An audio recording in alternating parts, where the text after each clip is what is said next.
Okay, ಇನ್ನು ಬೆಂಗಳೂರಿನಲ್ಲಿ ಒಂದು ಘಟನೆ ನಡೆದಿದೆ. ತಾಳಿ ಕಟ್ಟುವ ಶುಭ ವೇಳೆಯಲ್ಲಿ ವರನೇ ಎಸ್ಕೇಪ್ ಆಗಿಬಿಟ್ಟಿರೋದು. ಯಾಕೆ? ಡೀಟೇಲ್ಸ್ ಬರ್ತಾ ಇದೆ, ನೋಡ್ತಾ ಹೋಗೋಣ ಏನು ಕತೆ ಅಂತ.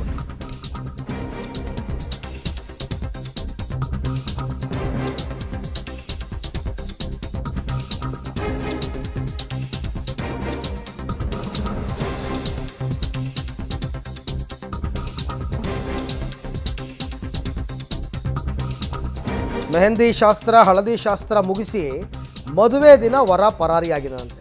ಅದು ಏನು ಲವ್ ಮ್ಯಾರೇಜ್ ಇದು. ಮೈಸೂರಿನಲ್ಲಿ ಪ್ರೀತಿಯಾಗಿ ಮನೆಯವ್ರನ್ನ ಒಪ್ಪಿಸಿ ಮದುವೆ ಆಗ್ತಾ ಇತ್ತು ಈ ಜೋಡಿ. ಆದರೆ ಈಗ ಮದುವೆ ದಿನ ವರ ಪರಾರಿಯಾಗಿದ್ದಾನೆ. ಉಪ್ಪಾರಪೇಟೆ ಪೊಲೀಸರಿಗೆ ಹುಡುಗಿ ಕಡೆಯವರು ಕಂಪ್ಲೇಂಟ್ ಕೊಟ್ಟಿದ್ದಾರೆ. ಇವನು ಡಿಮ್ಯಾಂಡ್ ಮಾಡಿದ್ದೇನು ಗೊತ್ತಾ? 50 ಲಕ್ಷ ಕ್ಯಾಶ್ ಕೊಡಿ, ಅರ್ಧ kg ಚಿನ್ನ ಕೊಡಿ, ಬೆನ್ಸ್ ಕಾರ್ ಕೊಡಿಸಿ ಅಂತ ಕೇಳಿದ್ದಂತೆ. ಹುಡುಗಿ ಮನೆಯವ್ರು ಕೊಡಲಿಲ್ಲ ಅನ್ನೋ ಕಾರಣಕ್ಕೋಸ್ಕರ ಪ್ರೇಮ್ ಚಂದ್ ಅಂತಕ್ಕಂಥವನು ಮದುವೆ ದಿನ ಪರಾರಿಯಾಗಿದ್ದಾನೆ.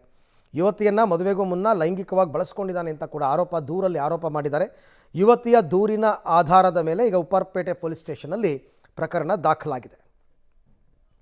ಈ ಬಗ್ಗೆ ಮತ್ತಷ್ಟು ಮಾಹಿತಿ ನನ್ನ ಕೊಲೀಗ ಉಮೇಶ್ ಅವರಿಂದ ಪಡ್ಕೊಳ್ಳೋಣ. ಉಮೇಶ್, ಈಗ ಪರಾರಿಯಾದ ವರ ಪ್ರೇಮ್ ಚಂದ್, ಇವನು ಯಾರು? ಇವನ ಹಿನ್ನೆಲೆ ಏನು?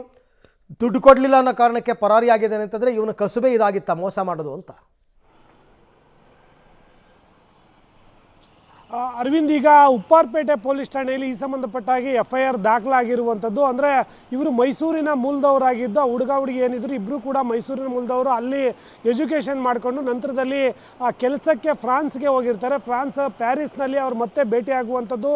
ಭೇಟಿಯಾದ ನಂತರದಲ್ಲಿ ಇಬ್ಬರು ಕೂಡ ಪರಸ್ಪರ ಪ್ರೀತಿ ಮಾಡ್ತಾರೆ. ಮನೆಯವರ ಒಪ್ಪಿಗೆ ಪಡೆದೆ ಫೆಬ್ರವರಿ 26ರಂದು ಗಾಂಧಿನಗರದ ಒಂದು ಚೌಟ್ರಿಯಲ್ಲಿ, ಅಂದರೆ ಪ್ರತಿಷ್ಠಿತ ಚೌಟ್ರಿ ಅದು, ಅಲ್ಲಿ ಮೆಹಂದಿ ಶಾಸ್ತ್ರ ಸೇರಿದಂತೆ 1 ವಾರಗಳ ಕಾಲ ಮದುವೆ ಎಲ್ಲ ಶಾಸ್ತ್ರಗಳು ಕೂಡ ಮುಗಿದಿರ್ತವೆ. ಆ ಸಂದರ್ಭದಲ್ಲಿ ಒಂದು ಅಂದರೆ ವರದಕ್ಷಿಣೆ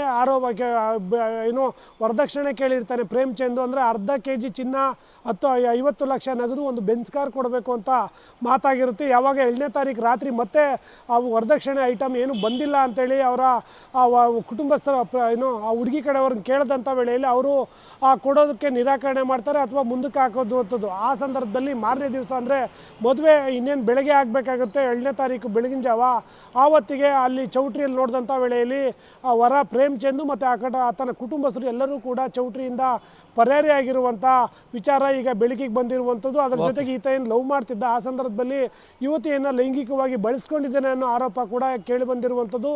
ಈ ಸಂಬಂಧಪಟ್ಟಾಗಿ ಈಗ FIR ದಾಖಲಾಗಿ ಆತನ ಹುಡುಕಾಟದಲ್ಲಿ ಪೊಲೀಸರು ಇರುವಂಥದ್ದು. Thank you. ತಮ್ಮೆಲ್ಲ ಮಾಹಿತಿಗೆ ಉಮೇಶ್ ಧನ್ಯವಾದ.